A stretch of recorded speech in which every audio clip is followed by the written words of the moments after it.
Alright. Hello everybody, my name is Euripides, and my oral presentation is on the National Fire Protection Association and a series of documents it has released, otherwise known as NFPA 1600. So, to begin, the National Fire Protection Association, NFPA, is a global non-profit organization established in 1896 devoted to eliminating death, injury, property, and economic loss due to fire, electrical, and other related hazards. The NFPA creates and maintains private, copyrighted standards and codes for usage and adoption by local governments in the United States. NFPA 1600 is a standard on disaster, emergency management, and business continuity of operation programs. It is an American national standard that was first published in 1995. More specifically, the NFPA Standards Council established the Disaster Management Committee in January of 1991. The committee was given the responsibility for developing documents relating to preparedness for, response to, and recovery from disasters resulting from natural, human, or technological events. The first document that the committee focused on was NFPA 1600, Recommended Practice for Disaster Management. NFPA 1600 was then presented to the NFPA membership at the 1995 annual meeting in Denver, Colorado, which produced the 1995 edition of NFPA 1600. Since then, the document has been revised 6 other times, once in 2000, 2004, 2007, 2010, 2013, and 16. The most notable revision was the one in 2010 where NFPA 1600 received its designation and certification as anti-terrorism technology under the Safety Act. At large, the U.S. Department of Homeland Security, the Association of Contingency Planners, ACP, the Disaster Recovery Institute International, the DRII, and the International Association of Emergency Managers, IAEM, are the entities that helped NFPA 1600 develop into the leading organization it has become today.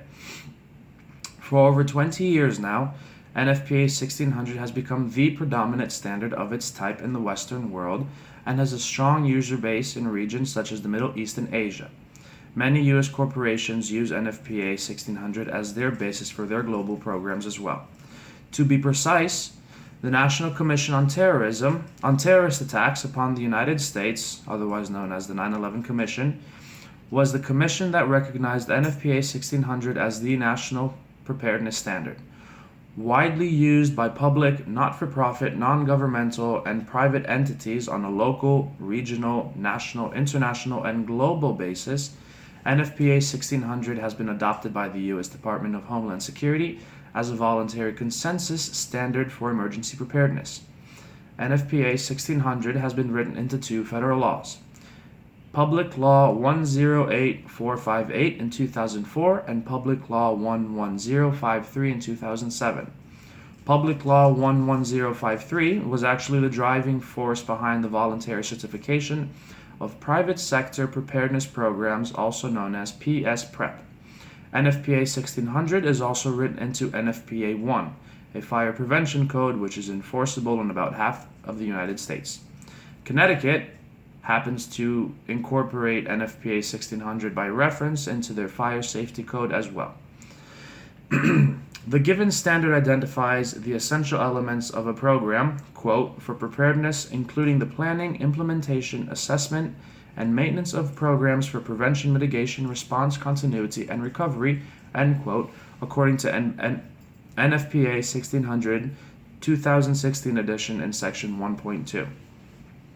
One of its strengths is how it connects all of these program elements into one integrated program.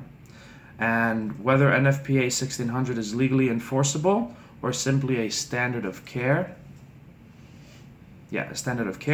as written by the 9/11 Commission in the 2004 report, it is an important tool and all professionals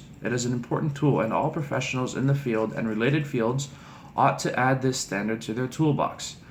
Now, if you want any additional information on NFPA, don't take my word for it, but click on the link below and just take 2 minutes to listen to what the people who actually work in the field on a daily basis have to say about the National Fire Protection Association. Thank you for watching.